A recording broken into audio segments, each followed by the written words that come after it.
നമസ്കാരം, എല്ലാവർക്കും മറ്റൊരു വീഡിയോയിലേക്ക് സ്വാഗതം. ഇന്നിപ്പോൾ ഞാൻ നിൽക്കുന്നത് നിങ്ങൾക്ക് കാണാം ബാക്കിൽ ഗുഡ് ഷെപ്പേർഡ് ഡയറി ഫാം. ഇത് എറണാകുളം ജില്ലയിൽ ചോറ്റാനിക്കരയ്ക്കടുത്തും ചോറ്റാനിക്കരയ്ക്കും മുളന്തിരിക്കടുത്തുമായിട്ട് കണയന്നൂർ എന്ന് പറയുന്ന സ്ഥലത്താണ്. അപ്പോൾ ഇവിടെ ഒരു ചെറിയൊരു ഫാം. അപ്പോൾ ഞാനിത് നെറ്റിൽ സെർച്ച് ചെയ്തിട്ടാണ് ഇങ്ങനെ ഒരു ഫാം നമ്മുടെ സ്ഥലത്തിനടുത്തുള്ളതായിട്ട് അറിയാൻ കഴിഞ്ഞത്. അപ്പോൾ അതിൻ്റെ ബേസിസിലാണ് ഞാനിവിടെ വന്നത്. അപ്പോൾ നമുക്കിതിൻ്റെ ഓണറായ ശ്രീ സുരേഷ് ചേട്ടൻ്റെ അടുത്ത് നമുക്ക് ഇതിൻ്റെ കാര്യങ്ങളൊക്കെ നമുക്ക് ചോദിച്ച് മനസ്സിലാക്കാം. ഓക്കെ, എൻ്റെ പേര് സുരേഷ് എന്നാണ്. ഞാൻ ചോറ്റാനിക്കരയ്ക്കടുത്ത് കണയന്നൂർ എന്ന സ്ഥലത്താണ് എൻ്റെ ഫാം. ഇതിപ്പോൾ തുടങ്ങിയിട്ടൊരു 5 വർഷത്തോളമായി. ഇപ്പോൾ കുറച്ച് പശുക്കൾ, കുറച്ച് ആടുകൾ, കുറച്ച് കോഴി, അങ്ങനെ എല്ലാം കൂടി ചേർത്തൊരു ചെറിയൊരു സംരംഭമാണ്. എൻ്റെ പ്രധാന വരുമാന മാർഗ്ഗം ഇത് തന്നെയാണ്. ഞാനിതിലേക്ക് വരാനുണ്ടായ സാഹചര്യം എന്ന് പറഞ്ഞു കഴിഞ്ഞാൽ മൃഗങ്ങളോട് പണ്ടേ ഒരു സ്നേഹം ഉണ്ടായിരുന്നു. പിന്നെ ഒരു പശുവിനെ മേടിച്ച് ചുമ്മാ ഒന്ന് വളർത്തി നോക്കിയതാണ്. അതൊരു നല്ലൊരു ഒരു ടൈം പാസും അതുപോലെ തന്നെ വരുമാനമുള്ളൊരു മാർഗ്ഗമായിട്ട് എനിക്ക് തോന്നി. എനിക്കതിനുള്ള സമയവും സാഹചര്യവും എല്ലാം ഉള്ളതുകൊണ്ട് അതൊരു ഫാമാക്കി തുടങ്ങാനുള്ള ആലോചനയിൽ പിന്നെ അതങ്ങനെ ഫാമായി വളർത്തുകയായിരുന്നു. ഇപ്പോൾ ഏകദേശം 20ഓളം പശുക്കളും ഒരു 8-10 കിടാക്കളുണ്ട്. ഒരു 40ഓളം ആടുകളുണ്ട്. മുട്ടയിടുന്ന ഒരു 40-50 കോഴികളുമുണ്ട്. അതാണ് നമ്മളുടെ ഒരു പ്രധാനമായിട്ടുള്ളത്. പക്ഷേ ഞങ്ങൾ കുറച്ച് മീൻ വളർത്തി നോക്കിയായിരുന്നു. ഒരു പ്രാവശ്യം ചെയ്തു, പക്ഷേ അത് അങ്ങനെ ആ പരിചയക്കുറവ് കൊണ്ട് സക്സസ് ആയില്ല. എങ്കിലും ഇനി അടുത്ത പ്രാവശ്യം ഒന്ന് ട്രൈ ചെയ്യുന്നുണ്ട്. ചേട്ടാ, അപ്പോൾ ഒരു കാര്യം ഞാൻ ചോദിക്കാന്ന് വെച്ച് കഴിഞ്ഞാൽ ഇപ്പം 40ഓളം പശുക്കളുണ്ടല്ലേ നമുക്ക്? അല്ല, 20ഉം പിന്നെ കിടാക്കൾ 20ഓളം ഉണ്ടല്ലേ? 10ഓളം. ഓക്കെ, 10-30ഓളം. അപ്പോൾ ഈ 20 പശുക്കളിൽ നമുക്ക് അതിൽ 20 എണ്ണത്തിൽ നിന്ന് പാല് കിട്ടുന്നുണ്ടല്ലേ? ഇല്ല. അതിൽ നമുക്കൊരു കറക്കുന്നതെന്ന് പറഞ്ഞു കഴിഞ്ഞാൽ 2 സമയം കറക്കുന്ന ഒരു 12 പശുക്കളുണ്ടാവുള്ളൂ. ഒരു സമയം കറക്കുന്ന ബാക്കിയുള്ള ഒരു 3-4 എണ്ണം വൺ ടൈം മോർണിംഗ് മാത്രം കറക്കുന്നു. ഓക്കെ. അപ്പം നമുക്ക് ഞാൻ വേറെ കാര്യം ചോദിച്ചാൽ ഇവിടെ ഈ പാലിൻ്റെ പാല് മാത്രമാണ് നമ്മൾ ഇവിടെ നിന്ന് എടുക്കുന്നത്, അതോ അതിൻ്റെ വേറെ എന്തെങ്കിലും പ്രോഡക്റ്റ്സ് ഇവിടെ നിന്ന് ഉണ്ടാക്കുന്നുണ്ടോ? ഇല്ല, ഡയറക്റ്റ് പാല് നമ്മൾ തൈരുണ്ടാക്കി കൊടുക്കുന്നുണ്ട്. അത് ഏകദേശം ഓർഡറാണ്, നമ്മൾ ഉണ്ടാക്കി സൂക്ഷിക്കാറില്ല. ഇല്ല, അല്ലാതെ വേറെ ഡയറി പ്രോഡക്ട്സുകൾ അങ്ങനെയൊന്നുമില്ല. ഡയറക്റ്റ് നമ്മളിത് സൊസൈറ്റിയിലോട്ട് കൊടുക്കുകയാണ്. സൊസൈറ്റി അല്ല, മെയിനായിട്ട് ഞാൻ ലോക്കലാണ് സെയിൽ ചെയ്യുന്നത്. ഓക്കെ. സൊസൈറ്റിയിൽ മാത്രം നമുക്ക് പാല് കൊടുത്തു കഴിഞ്ഞാൽ നമുക്കൊരു സ്ഥാപനം കൊണ്ടുനടക്കാൻ അങ്ങനെയുണ്ടല്ലേ? ഓക്കെ. അപ്പോൾ ലോക്കൽ മാർക്കറ്റിൽ തന്നെ നമുക്ക് കംപ്ലീറ്റ് വിറ്റഴിക്കാൻ പറ്റുന്നുണ്ട്. കുറച്ച് ഭാഗം നമ്മൾ സൊസൈറ്റിയിൽ കൊടുക്കും. നമുക്ക് അതിനൊരു സംഘത്തിൽ അംഗമാണെന്നോ അല്ലേ, ക്ഷീര കർഷകന്മാരെല്ലാം സൊസൈറ്റിയിൽ അംഗമാകണമെന്നുള്ള നിലയ്ക്ക് വേണ്ടിയിട്ട് അവിടെ നമ്മൾ കുറച്ച് പാൽ കൊടുക്കുന്നുണ്ട്. ഓക്കെ. പിന്നെയെന്ന് വെച്ചാൽ ഞാൻ ചോദിക്കുന്നത് വെച്ചാൽ നമുക്ക് ഇപ്പം ഈ 12 പശുക്കൾ, അപ്പോൾ ഈ 12 പശുക്കളിൽ കറവയുള്ള ഏകദേശം 12 പശുക്കൾ, അപ്പോൾ ഒരു പശുവിൽ നിന്ന് നമുക്ക് ഏകദേശം എത്ര ലിറ്ററോളം നമുക്ക് കിട്ടും? നമ്മൾ സാധാരണ ഞാനിത് ഇവിടെ വളർത്തുന്നൊരു രാവിലെ ഒരു 10-12 ലിറ്റർ, വൈകുന്നേരം ഒരു 6-7 ലിറ്റർ. ആ ഒരു രീതിയിലുള്ള പശുക്കളാണ് നമ്മൾ ഇവിടെ നിർത്താറുള്ളത്. അത് ഏത് ഇനത്തിൽപ്പെട്ട പശുവാണ്? അത് HF ജേഴ്സി ക്രോസുകളും പ്യുവർ ജേഴ്സികളുമാണുള്ളത്.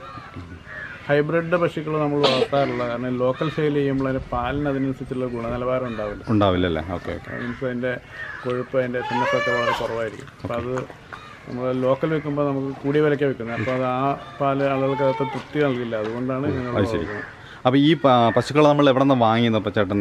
ഞാൻ ആദ്യം തമിഴ്നാട്, ഈറോഡ്, കൃഷ്ണഗിരി അങ്ങനെയുള്ള സ്ഥലങ്ങളിൽ മധുരമൊക്കെ പോയി വാങ്ങിയിരുന്നു. ഇപ്പോൾ കുറച്ച് നാളുകളായിട്ട് വാങ്ങാറില്ല. വല്ല അപൂർവമായിട്ട് ലോക്കൽ വാങ്ങും. പിന്നെ നമ്മുടെ തന്നെ കിടാക്കൾ വളർത്തിയെടുത്തത് ഒരു 5-8 എണ്ണം ഇവിടെ ഉണ്ട്. ശരി. അപ്പോൾ നമുക്ക് ഒരു പശുവിന് ഏകദേശം എത്ര വില വരും? നമ്മളൊരു അത് ഇപ്പോഴത്തെ മാർക്കറ്റ് വില എന്ന് പറഞ്ഞു കഴിഞ്ഞാൽ നമ്മൾ രാവിലെ കറക്കുന്ന പാലിൻ്റെ അനുസരിച്ചാണ്. ഒരു 10 ലിറ്റർ കറക്കുന്ന ഒരു പശുവാണെങ്കിൽ പ്രസവിച്ച ഉടനെ 10 ലിറ്റർ പ്രസവിച്ച് ഒരു 15 ദിവസം ആകുമ്പോൾ നമുക്ക് അതിൻ്റെ മാക്സിമം ഈൽഡ് എത്ര കിട്ടുമെന്ന് അറിയാൻ പറ്റും. അപ്പോൾ ഒരു 10 ലിറ്റർ പാൽ കിട്ടുകയാണെങ്കിൽ ഒരു ലിറ്ററിന് 6,000 രൂപ. അതതിൻ്റെ ഇപ്പോഴത്തെ അങ്ങനെ വെച്ചിട്ടാണ് 60,000 രൂപ വിലയിടുന്നത് അല്ലേ? വൈകുന്നേരത്തെ പാൽ കണക്കാക്കാറില്ല. അങ്ങനെയാണ് രാവിലത്തെ വെച്ചിട്ട്. അങ്ങനെയാണ് ഇപ്പം നിലവിൽ.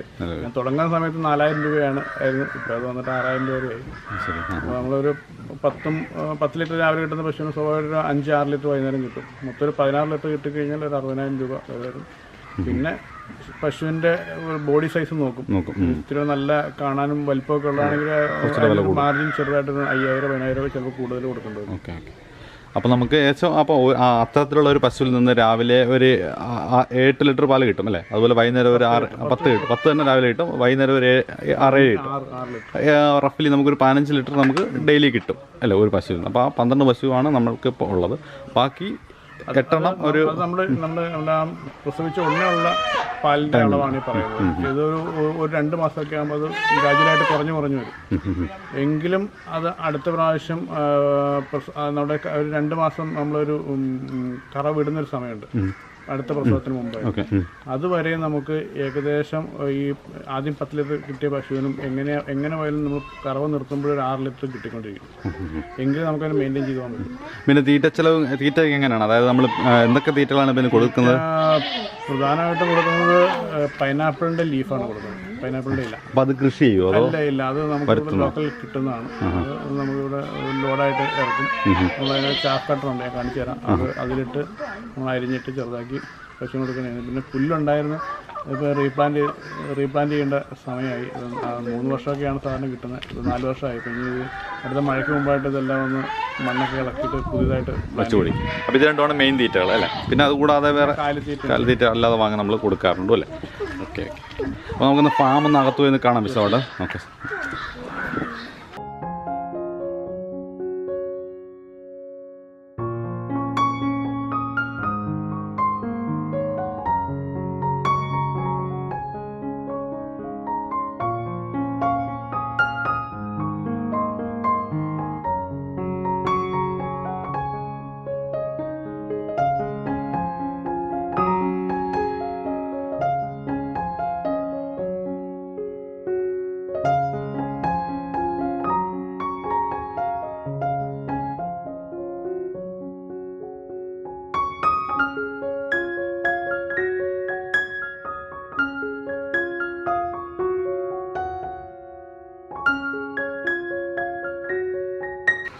ഇതാണല്ലേ ആ പറഞ്ഞ പൈനാപ്പിൾ ഇല? നമ്മളിങ്ങനെ പൈനാപ്പിൾ വണ്ടിക്ക് ഇറക്കുന്നതാണ് ലോഡായിട്ട്. കെട്ടായിട്ട് അവർ ഇറക്കിയിടുന്നതാണ്. നമ്മളിതിൽ വെച്ചിട്ട് കട്ട് ചെയ്ത് കൊടുക്കും, ഫീഡ് ചെയ്ത് കൊടുക്കും, അരിഞ്ഞു കൊടുക്കും.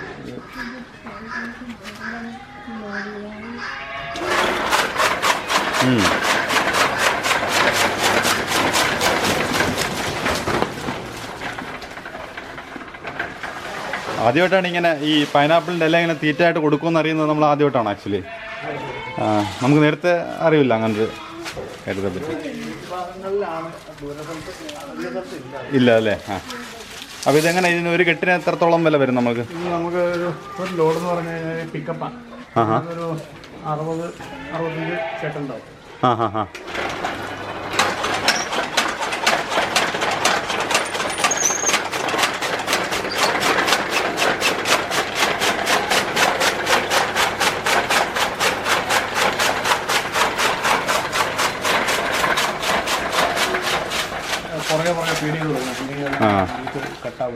അപ്പോൾ ഒരു പിക്കപ്പിന് എത്ര?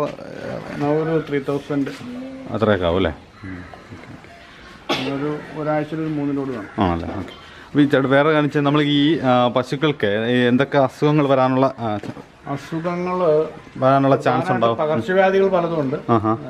ഇപ്പം പുതുതായിട്ടുള്ളത് ലംബി സ്കിൻ ചർമ്മമുഴ എന്ന് പറഞ്ഞൊരു രോഗമാണ്. നമ്മളതിൻ്റെ പ്രതിരോധ കുത്തിവയ്പ്പ് എടുത്തിട്ടുണ്ട് ഇവിടെ. ഈ ഭാഗത്ത് വന്നിട്ടില്ല. നമ്മളതിൻ്റെ വാക്സിനേഷനൊക്കെ ചെയ്തിട്ടുണ്ട്. പിന്നെ 2 വർഷം മുമ്പൊരു കുളമ്പ് രോഗം, FM disease, food mouth disease എന്ന് പറഞ്ഞിട്ടത്. അത് പരക്കെ കേരളത്തിൽ മൊത്തം തന്നെ വന്നായിരുന്നു. അത് നമുക്ക് കുറച്ച് എണ്ണത്തിന് ബാധിച്ചായിരുന്നു. പിന്നെ വാക്സിൻ എടുത്തുകൊണ്ട് ബാക്കിയുള്ളതിന് പിടിക്കാതെ കിട്ടി. കുറച്ച് നഷ്ടങ്ങളൊന്നും ഉണ്ടായിരുന്നു. 3-4 വർഷത്തിൽ നമ്മൾ നഷ്ടപ്പെട്ടായിരുന്നു. പിന്നെ നമ്മൾ ഇതിനകത്ത് ഇപ്പം വേറെ എന്തൊക്കെയാണ് ഡെയിലി ചെയ്യാറുള്ളത്? ഇപ്പം ചാണകം, ഇപ്പം സ്വാഭാവികമായിട്ടും ഈ ചാണകങ്ങളെല്ലാം നമ്മൾ ബയോഗ്യാസ് പ്ലാന്റ് ഉണ്ടാവുമായിരിക്കുമല്ലോ അല്ലേ? അപ്പം ഈ ചാണകങ്ങളെല്ലാം ഡെയിലി വൃത്തിയാക്കി അത് പ്ലാന്റിലോട്ട് കൊണ്ടുപോകും. രാവിലെ നമ്മൾ തുടങ്ങുന്നത് ഒരു 3 മണിക്കാണ്. രാവിലെ 3 മണിക്ക് തുടങ്ങിക്കഴിഞ്ഞാൽ ക്ലീനിങ് ആണ് ആദ്യം. മൊത്തം ചാണകമെല്ലാം ആരും നമ്മുടെ സഹായിയുണ്ട്. അതെല്ലാം ക്ലീൻ ചെയ്ത് 2 പേര് 2 സഹായം, ഒരാളുള്ളൂ. അപ്പോൾ പുള്ളി ചാണകമെല്ലാം എടുത്ത് ഇവിടെ നമ്മൾ പുറത്ത് കൊണ്ടുപോയിട്ടിട്ട് നമ്മളത് ഉണക്കിയെടുക്കുകയാണ് ചെയ്യുന്നത്. ഉണക്കിയെടുക്കുകയാണല്ലേ? അപ്പോൾ ബയോഗ്യാസ് പ്ലാന്റിലോട്ട് അതിനധികം ചാണകത്തിൻ്റെ ആവശ്യമില്ല, ഉപയോഗത്തിനല്ലേ ഉള്ളൂ. അത്രേ ഉള്ളൂ അല്ലേ. അപ്പോൾ ഉണക്കിയിട്ട് ഈ ചാണകം നമ്മൾ വേറെ ഇനി അതും സെയിൽ ചെയ്യാൻ പറ്റും. ഓക്കെ, ഒരു ചാക്ക് 250 രൂപയ്ക്ക് നമ്മൾ വിൽക്കും അല്ലേ. ഓക്കെ, അതെന്ത് യൂസിന് അതെടുക്കും? കൃഷി ആവശ്യങ്ങൾക്കല്ല. ഓക്കെ, ശരിയാണ്. വളമായിട്ടല്ലേ? വളമായിട്ട് ഈ ജൈവ വളങ്ങൾ ഉണ്ടാക്കുന്ന ആളുകൾ എല്ലാം എടുക്കും അല്ലേ? ബൾക്കായിട്ട് കൊണ്ടുപോകാറുണ്ട്. ഇതെല്ലാം ഒരേ ഇനം പശുക്കളാണ് ചേട്ടാ ഈ കാണുന്നില്ല? അല്ല, ഇതെല്ലാം ജേഴ്സി ഇനങ്ങളാണ്. ഇതെല്ലാം ജേഴ്സി HF ക്രോസ് ആണ്. പിന്നെ ഇതൊരു ഇംഗ്ലീഷ് മിക്സിംഗ് ആണ്. അതൊരു സത്യം ബ്രീഡെന്ന് പറയാൻ പറ്റില്ല, ക്രോസ് ബ്രീഡ് ആണല്ലേ. നാടൻ പശുക്കൾ ഉണ്ടായിക്കൂടതിൽ? നാടൻ പശുക്കളില്ല. ഇല്ല അല്ലേ.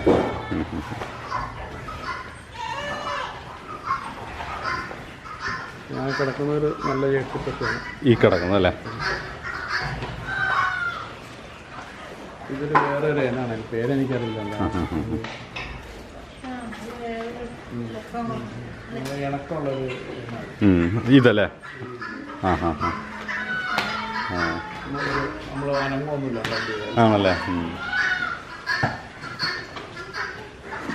അപ്പോൾ ചേട്ടൻ പറഞ്ഞത് സ്റ്റാർട്ട് ചെയ്തത് ഒരു പശുവിൽ നിന്നാണല്ലേ? ഒരു പശുവിൽ നിന്ന് അത് കാര്യങ്ങളെല്ലാം മനസ്സിലായി. ഞാൻ നേരത്തെ ഇവിടെ അല്ലായിരുന്നു താമസിക്കുന്നത്. ഞങ്ങളുടെ പ്രോപ്പർട്ടി തന്നെയായിരുന്നു, പക്ഷേ ഞാൻ വേറെ സ്ഥലത്ത് താമസിക്കുന്നത്. അപ്പോൾ ഇവിടെ വീട് വെച്ച് കഴിഞ്ഞപ്പോൾ സ്ഥലം ഉള്ളതുകൊണ്ട് റബ്ബർ ആയിരുന്നു ഇവിടെയായിരുന്നു.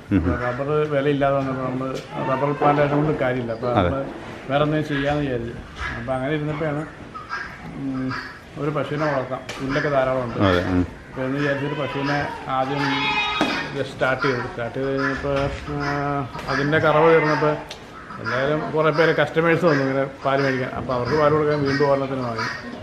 അങ്ങനെ ഒരു 3-4 എണ്ണം അവിടെ ആയി കഴിഞ്ഞപ്പോൾ അത് വീടിനോട് ചേർന്നതാണ്. അപ്പോൾ അത് ഇത്തിരി ബുദ്ധിമുട്ടായി. അപ്പോൾ പിന്നെ എനിക്ക് ബിസിനസ്സായിരുന്നു, ഈ ഇലക്ട്രിക്കൽ ഷോപ്പായിരുന്നു. അപ്പോൾ ഈ കൺസ്ട്രക്ഷൻ ഫീൽഡൊക്കെ മോശമായപ്പോൾ ബിസിനസ് സ്വാഭാവികമായിട്ടും ബാധിക്കും.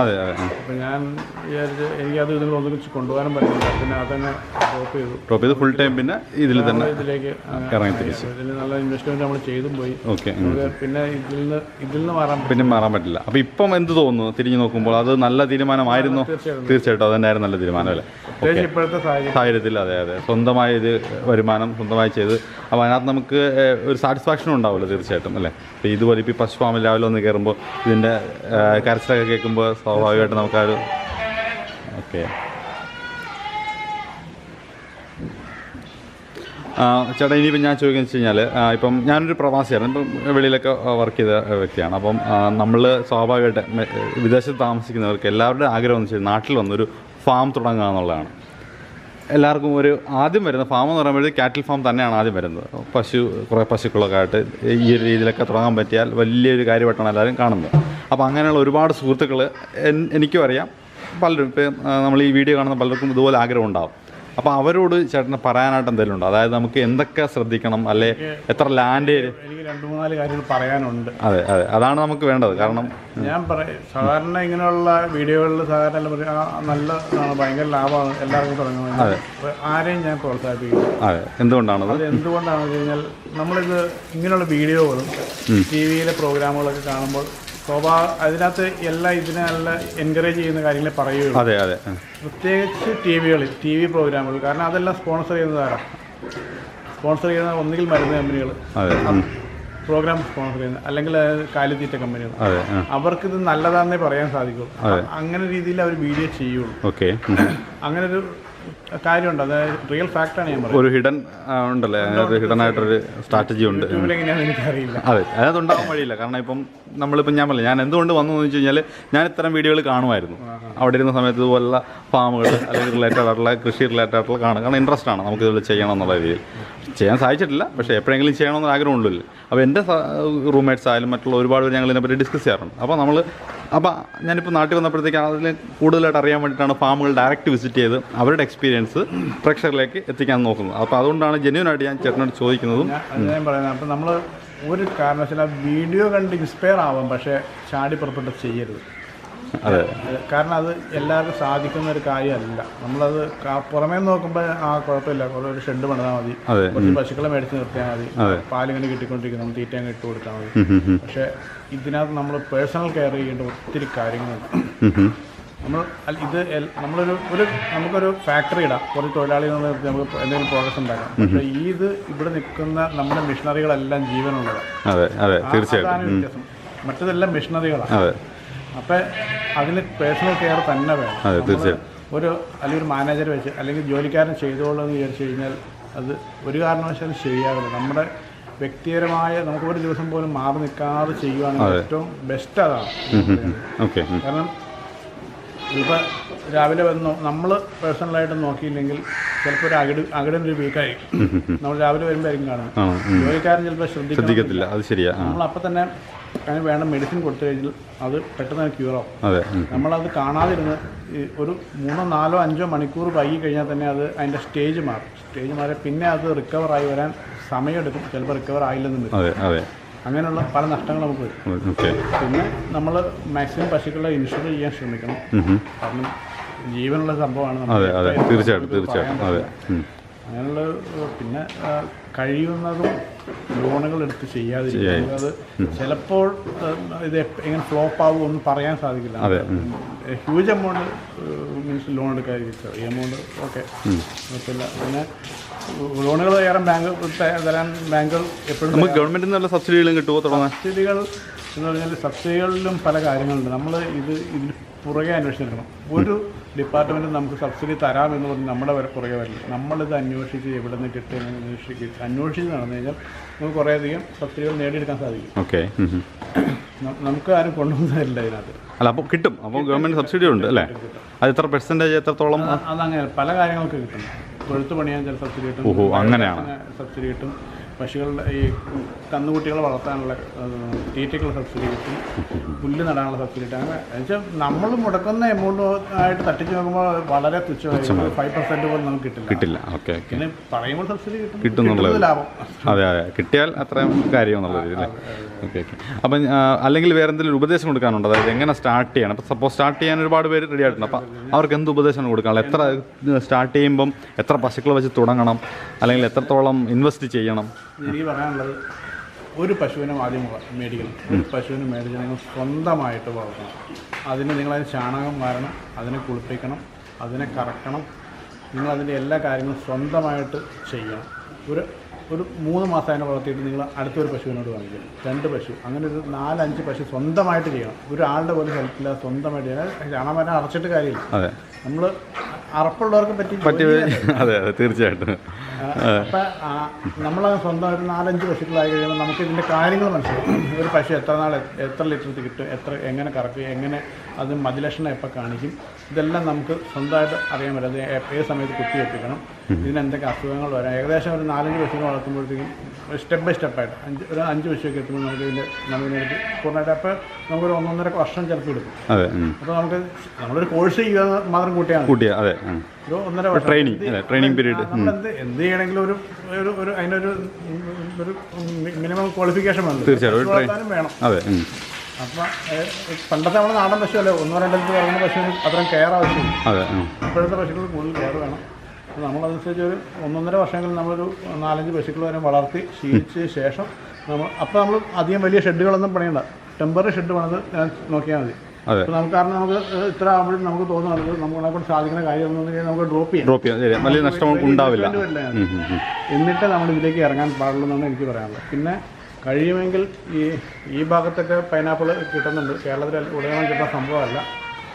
വൈക്കോല് പശുവിന് കൊടുത്തുകൊണ്ട് വലിയ പ്രയോജനം ഇല്ലെന്നുള്ളതാണ് ശാസ്ത്രീയമായ കാര്യങ്ങൾ പറയുന്നത്. അതിനകത്ത് വൈറ്റമിൻസിനൊന്നുമില്ല, വയറ് നിറയും, അത്രേ ഉള്ളൂ. അതുപോലെ കൊടുത്തു വരുന്നു, നമ്മളും കൊടുക്കുന്നു. അപ്പോൾ ഫൈബർ ഉണ്ടെന്ന് മാത്രം, അല്ലാതെ ശരിയായിട്ടുള്ള പോഷണങ്ങളൊന്നും അതിനകത്ത് കിട്ടുന്നില്ല. ഈ കടച്ചക്ക ഈ പൈനാപ്പിളിൻ്റെ ഇല വളരെ എഫക്റ്റീവ് ആണല്ലേ, പോഷകങ്ങൾ ഒരുപാടുണ്ട്. അതെ. ഓക്കെ.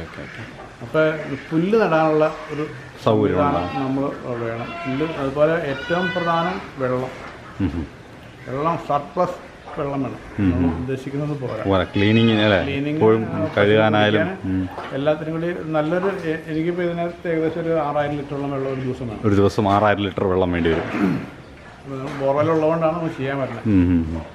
അപ്പോൾ അതുപോലെ തന്നെ പിന്നെ തൊട്ടടുത്ത് ഈ വീടുകളില്ലാതിരുന്ന ഏറ്റവും നല്ലത് അല്ലേ? അപ്പോൾ നമുക്ക് എത്ര സ്ഥലം, അതൊരു അങ്ങനെ എന്തെങ്കിലും ഗവൺമെൻറ് നോംസ് വല്ലതും ഉണ്ടോ? നമുക്ക് ഇപ്പോൾ ഫാം തുടങ്ങണമെങ്കിൽ ഇപ്പം 20 പശുക്കളെ വരെ വളർത്താൻ ലൈസൻസിൻ്റെ ആവശ്യമില്ല. പുതിയ നിയമം ഇപ്പം ജസ്റ്റ് റീസെൻ്റ്ലി ആയിട്ടുള്ളൂ. നേരത്തെ 5 പശുവായിരുന്നു. ഇപ്പോൾ 20 വരെ വളർത്തണമെങ്കിൽ ഗവൺമെൻറ്റിൻ്റെ ഒരു ലൈസൻസിൻ്റെ ആവശ്യമില്ല. ഓക്കെ, നമുക്ക് നമ്മുടെ വീട്ടിൽ സ്ഥലം ഉണ്ടെങ്കിൽ നമുക്ക് വളർത്താം. അപ്പോൾ അതിലും ചില നിർദ്ദേശങ്ങളുണ്ട്. അയൽവക്കാർക്ക് ബുദ്ധിമുട്ടുണ്ടാകും. അവരുടെ കൺസെൻറ്റ് അങ്ങനെ എന്തെങ്കിലും വേണ്ടി വരും അല്ലേ? ഓക്കെ, ലൈസൻസിൻ്റെ ആവശ്യം. അപ്പോൾ ഈ ഒരു 20 പശുക്കളൊക്കെ വളർത്തണമെങ്കിൽ എത്രത്തോളം സ്ഥലം വേണ്ടി വരും? 50 സെൻറ്റ് മതിയാവും? പുല്ല് നടുവാണെങ്കിൽ അത്ര പോരാ. പുല്ല് നമ്മൾ വെളിയിൽ നിന്ന് വാങ്ങിക്കാമല്ലോ. ഇപ്പോൾ പുല്ലില്ലാതെ പശുക്കളെ മാത്രം വളർത്തുന്നത് നോക്കാനാണെങ്കിൽ അല്ല, അത് നമുക്ക് ഉള്ള സ്ഥലത്ത് വളർത്തുന്ന ആളുകളുണ്ട് ഉണ്ടല്ലേ? തൊട്ടുള്ള നെയ്ബേഴ്സിന് ബുദ്ധിമുട്ടായിട്ട് വരുന്നത് അത്രേ ഉള്ളൂ അല്ലേ? അപ്പം 10 സെൻറ്റ് ഉണ്ടെങ്കിൽ നമുക്ക് വളർത്താം അല്ലേ? അതാണ് പറഞ്ഞു വരുന്നത്. അപ്പോൾ സ്ഥലം ഒരു വിഷയമല്ല, നമുക്ക് നമ്മൾ വേസ്റ്റ് മാനേജ്മെൻ്റ് ആണ് വിഷയം. ഓക്കെ, പിന്നെ സ്വാഭാവിക സ്മെല്ലുണ്ടാവും. ഞങ്ങളെ സംബന്ധിച്ച് അറിയാൻ പറ്റുള്ളൂ. വരുമ്പോഴേ അവർക്ക് അറിയാൻ പറ്റില്ല. സ്വാഭാവികമായിട്ട് ചെറിയ സ്മെൽ എന്തായാലും ഉണ്ടാവും. ഫാം അതിൻ്റെ സൈഡിൽ എന്തായാലും ഉണ്ടാവും. ഓക്കെ ചേട്ടാ, അപ്പം അതുപോലെ നമുക്ക് ഇതിൻ്റെ റവന്യൂ ഒക്കെ എങ്ങനെയാണ്? നമുക്കിപ്പം ഇപ്പോൾ ഒരു ഇതുപോലെ ബിസിനസ് സ്റ്റാർട്ട് ചെയ്യാൻ നമുക്ക് അതിൻ്റെ ആ ഒരു ഇൻവെസ്റ്റ്മെൻറ്റ് നമുക്ക് എത്ര നാൾ കഴിഞ്ഞ് നമുക്ക് റിക്കവർ ചെയ്യാൻ പറ്റും? സപ്പോസ് നമ്മളൊരു 10 പശുക്കളെ വെച്ചിട്ട് ഒരു ഫാം സ്റ്റാർട്ട് ചെയ്യുകയാണെങ്കിൽ 10 പശുക്കളുടെ വില ഏകദേശം 60,000 വെച്ചിട്ടായ പോലും 6 ലക്ഷം രൂപ പശുക്കൾക്ക് മാത്രമാകും. പിന്നെ ഈ തൊഴുത്ത് കെട്ടുന്നത് അതിന് ഏകദേശം നമ്മൾ തൊഴുത്തിലേക്ക് അധികം ഇൻവെസ്റ്റ് ചെയ്യാതെ നമുക്ക് ഈ മേച്ചിലിനൊക്കെ സെക്കൻഡ് ഹാൻഡ് സാധനങ്ങൾ മാർക്കറ്റിൽ കിട്ടും. പൊളിച്ച ഷെഡുകളുടെ ഭാഗങ്ങൾ കിട്ടും. അങ്ങനെ കിട്ടിക്കഴിഞ്ഞാൽ ചിലവ് ചുരുക്കാൻ സാധിക്കും. പിന്നെ ഒത്തിരി ആർഭാടമായിട്ട് ചെയ്യാതിരിക്കുക ചെറിയ രീതിയിൽ. അപ്പോൾ അത് ഒരു 2 ലക്ഷം രൂപയ്ക്കത്തൊക്കെ ചെയ്യാൻ പറ്റുമല്ലോ? 2 ലക്ഷം രൂപയ്ക്ക് ചെയ്യാൻ സാധിക്കില്ല. ഇല്ല, ഒരു 5 ലക്ഷമെങ്കിലും വേണ്ടേ? ഒരു സ്ക്വയർ ഫീറ്റിന് എങ്ങനെ പോയാലും ഒരു 900-1000 രൂപ ഇന്നത്തെ സമയത്ത് ചിലവ് വരും. 1000 രൂപ എന്ന് പറയുമ്പോഴത്തേക്കും നമുക്ക് ഒരു ഇതിപ്പോൾ ഏകദേശം ഒരു മൊത്തം ഏരിയ 3000 സ്ക്വയർ ഫീറ്റ് കൂടുതലുണ്ട്. അപ്പോൾ തന്നെ ഒരു 3 ലക്ഷത്തിന് മേളിൽ വരും. അപ്പോൾ 4 ലക്ഷം ഏറ്റവും കുറഞ്ഞ വേണ്ടി വരും. അപ്പോൾ 6 ലക്ഷം പശുവിന് അതിൽ കൂടുതലൊക്കെ മുടക്കായി. അതായത് കുറച്ചുകൂടെ വലുതാണല്ലോ. അപ്പോൾ ഒരു 6 ലക്ഷം രൂപ പശുവിനാവും. നിയർലി ഒരു 4 ലക്ഷം രൂപയോളം തൊഴുത്ത് കെട്ടാനാവും. പിന്നെ അത്രയും. പിന്നെ സ്ഥലമുള്ളവർക്കാണ് അത് അഡീഷണൽ വരും.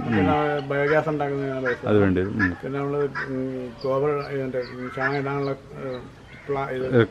ഉണ്ടാകും, അല്ലെങ്കിൽ അതിന് ഇടാനുള്ള സ്ഥലങ്ങൾ ഉണ്ടാകും. അങ്ങനെയുള്ള സൈഡായിട്ടുള്ള കുറേ ചിലവുകൾ വേറെ വരും. അപ്പോൾ എല്ലാം കൂടെ ചുരുക്കി പറഞ്ഞാൽ ഈ ചിലവുകൾ. പിന്നെ മെഷീനറീസ്, കറക്കുന്ന മെഷീൻ ഇപ്പോൾ 2 ബക്കറ്റുള്ള മെഷീൻ വാങ്ങണമെങ്കിൽ ഒരു 1 ലക്ഷം രൂപ അടുത്താണ് വേണ്ടി വരും. പിന്നെ അരിയുന്ന മെഷീൻ വേണമെങ്കിൽ അതിനൊരു 35,000-40,000 രൂപ അതിന് ചിലവ് വരും. അത് ശരി. അപ്പോൾ ഈ കറക്കുന്ന മെഷീന്, അതായത് പാല് കറക്കുന്ന മെഷീന് 1 ലക്ഷം രൂപ അടുത്ത് വിലയുണ്ട് അല്ലേ? അപ്പോൾ ആ ഒരു മെഷീൻ തന്നെയാണ് നമുക്ക് എല്ലാത്തിനും യൂസ് ചെയ്യുന്നത് അല്ലേ? 2 ബക്കറ്റ് ഉണ്ടാവും അതിനകത്ത് ഒരു മെഷീൻ. 2 ഒരു സമയത്ത് കറക്കാം. അങ്ങനെ ചെയ്യാം. ഓക്കെ. അപ്പോൾ അതൊരു ഇൻവെസ്റ്റ്മെൻ്റ് ആണ്. നമ്മൾ വൺ ടൈം ഇൻവെസ്റ്റ്മെൻറ്റ് ചെയ്യേണ്ട കാര്യം. ബാക്കിയുള്ള ബിൽഡിങ്ങിൻ്റെ റേറ്റ് ഞാൻ പറഞ്ഞു. പിന്നെ വയറിങ് അതെല്ലാം വരും. അതെ, സ്വാഭാവികമായിട്ട് ഒരു 20 lakhs ഒരു ആൾക്ക് താമസിക്കാനുള്ള വേണം. അതെ, ഇവിടുത്തെ ജോലിക്കാരന് താമസിക്കാനുള്ള അല്ലേ? അപ്പോൾ അത് ഇതിനോട് ചേർന്ന് തന്നെ സൗകര്യങ്ങൾ ഒരുക്കിയിട്ടുണ്ട്. ഒരു ഫാം ഹൗസ് പോലെ. അപ്പോൾ ഇതിൻ്റെ കെയർ ടേക്കർക്ക് താമസിക്കാനായിട്ടുള്ള ഒരു ചെറിയ വീടും മുറിയൊക്കെ അതിനകത്ത് സെറ്റപ്പ് ഉണ്ട്. അപ്പോൾ ഇതുപോലെ ഇത് കുറച്ചുകൂടെ ഇത് സ്റ്റോറാണ് അല്ലേ?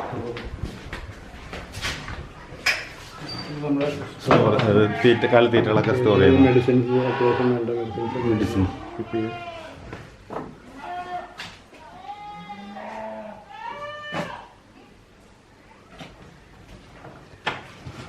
അപ്പം ടോയ്ലറ്റ്, അവർക്കുള്ള ടോയ്ലറ്റും കാര്യങ്ങളും. അപ്പോൾ ഇതിൻ്റെ കണക്ഷനൊക്കെ എങ്ങനെയാണ്? നമ്മൾ 3 ഫേസ് സിംഗിൾ ഫേസിൽ വേറെ വലിയ മെഷീനറി ആയിട്ടൊന്നും വരുന്നില്ലല്ലോ? Okay okay. അപ്പോൾ ശരിക്കും പറഞ്ഞാൽ 20 ലക്ഷമെങ്കിലും ഒരു 10 പശുക്കളെ വളർത്തണമെങ്കിൽ 20 ലക്ഷം രൂപയെങ്കിലും സ്ഥലം ഇല്ലാതെ നമ്മൾ ഇൻവെസ്റ്റ് ചെയ്യണം. സ്ഥലം കൂടാതെ ഇൻവെസ്റ്റ് ചെയ്യേണ്ടത്. പിന്നെ സ്ഥലമുള്ളവർക്കാണെങ്കിൽ അത് മതി, ഇല്ലാത്തവർക്കാണെങ്കിൽ അതുകൂടെ വാങ്ങിക്കേണ്ടി വരും. പിന്നെ ഇതിൻ്റെ റിട്ടേൺ നമ്മളിപ്പോൾ സപ്പോസ് ഈ 20 ലക്ഷം ഇൻവെസ്റ്റ് ചെയ്തെന്ന് വയ്ക്കുക. അങ്ങനെയാണെങ്കിൽ നമുക്ക് ഇതിൻ്റെ റിട്ടേൺ എത്ര വർഷങ്ങൾക്കുള്ളിൽ നമുക്ക് റിക്കവർ ചെയ്യാൻ പറ്റും? അതിനെപ്പറ്റി എന്താണ് ചേട്ടൻ പറയാനുള്ളത്? അത് എന്ന് പറഞ്ഞു കഴിഞ്ഞാൽ അത് ഒരു 1-2 വർഷത്തേക്ക് നമുക്ക് യാതൊരു റിട്ടേൺ ഉണ്ടാവില്ല. അതെ, തീർച്ചയായിട്ടും ഉണ്ടാവില്ല. കാരണം നമ്മൾ ഇതിൽ നിന്ന് നമ്മൾ കുഞ്ഞുങ്ങളെ ബ്രീഡ് ചെയ്ത് നമ്മൾ അതിനേകൂടി വളർത്തിയതിൻ്റെ എണ്ണം വീണ്ടും പശുക്കളെ വാങ്ങാതെ പുറത്തുനിന്ന് വാങ്ങാൻ നമ്മൾ ഇതിൽ നിന്ന് തന്നെ ഉൽപ്പാദിപ്പിച്ചെടുത്തു കഴിഞ്ഞാൽ നമ്മൾ അതിന് റീഇൻവെസ്റ്റ്മെൻറ്റ് നടത്തുക. അപ്പോൾ സ്വാഭാവികമായിട്ടും നമ്മുടെ അസറ്റ് കൂടും. അപ്പോൾ നമ്മുടെ വരുമാനം തന്നെയാണല്ലോ വേറെ തരത്തിൽ. അങ്ങനെ ചെയ്യാൻ പറ്റുമല്ലേ? നമുക്ക് അങ്ങനെ ഇതിൽ നിന്ന് തന്നെ ബ്രീഡ് ചെയ്ത് നമ്മളിവിടെ ഒരു 8-9 പശുക്കൾ നമ്മുടെ തന്നെയുണ്ട്. നമ്മളിവിടെ ഉണ്ടായ പശുക്കൾ തന്നെ. അപ്പോൾ നമുക്ക് നല്ല പാല് കിട്ടിയൊരു പശുവാണ്. കുഞ്ഞുണ്ടാകുമ്പോൾ ബർത്ത് വെയിറ്റ് നന്നായിട്ടുണ്ട്. അതുകൊണ്ട് ആ കുഞ്ഞിനെ വളർത്തി കഴിഞ്ഞാൽ സ്വാഭാവികമായിട്ടും അതിനും നല്ല പാലുണ്ടാവും അല്ലേ? ബർത്ത് വെയിറ്റ് കുറഞ്ഞാണെങ്കിൽ നമ്മൾ ഉപേക്ഷിക്കുകയാണ്. പശു ഫാമിനോട് ചേർന്ന് തന്നെ സുരേഷ് ചേട്ടന് ഒരു ചെറിയൊരു ആടിൻ്റെ ഫാം കൂടെ ഉണ്ട്. അപ്പം കാണാം ഏകദേശം എത്ര ആടുണ്ട്? ഏകദേശം 30ഓളം ആടും ഇവിടെ ഉണ്ട്. അപ്പോൾ ഇത് അത്രയും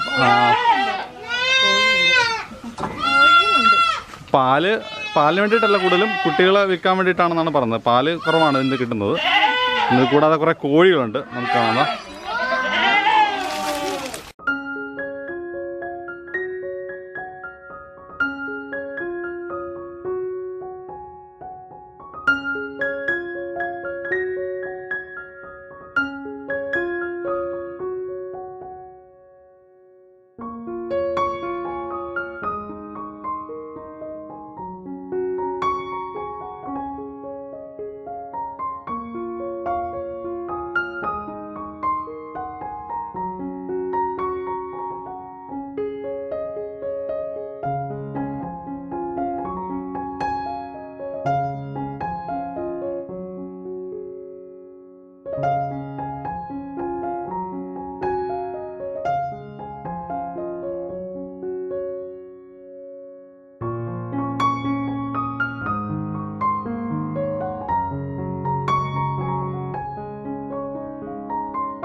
അപ്പോൾ നമുക്ക് ഈ പശു വളർത്തുന്നതിനെ പറ്റി കൂടുതലായിട്ട് വിവരങ്ങൾ പറഞ്ഞു തന്ന ശ്രീ സുരേഷ് ചേട്ടന് വളരെയധികം നന്ദി. അതുപോലെ തന്നെ നിങ്ങൾക്ക് ആർക്കെങ്കിലും പ്രേക്ഷകർക്കൊക്കെ ഇതുപോലുള്ള പശു ഫാമുകൾ, ക്യാറ്റ് ഫാമൊക്കെ തുടങ്ങാൻ താല്പര്യമുള്ളവർ എന്തെങ്കിലും സംശയം ഉണ്ടെങ്കിലോ അല്ലെങ്കിൽ അതിനെ പറ്റിയിട്ട് കൂടുതലൊക്കെ അറിയാനുണ്ടെങ്കിൽ തീർച്ചയായിട്ടും സുരേഷ് ചേട്ടനെ കോൺടാക്ട് ചെയ്യാവുന്നതുള്ളൂ. അദ്ദേഹത്തിൻ്റെ നമ്പർ ഞാൻ ഡിസ്ക്രിപ്ഷൻ ബോക്സിൽ കൊടുക്കുന്നതായിരിക്കും. അപ്പം എന്തായാലും ഇത്രയധികം കാര്യങ്ങൾ പറഞ്ഞു തന്ന സുരേഷ് ചേട്ടന് വളരെയധികം നന്ദി.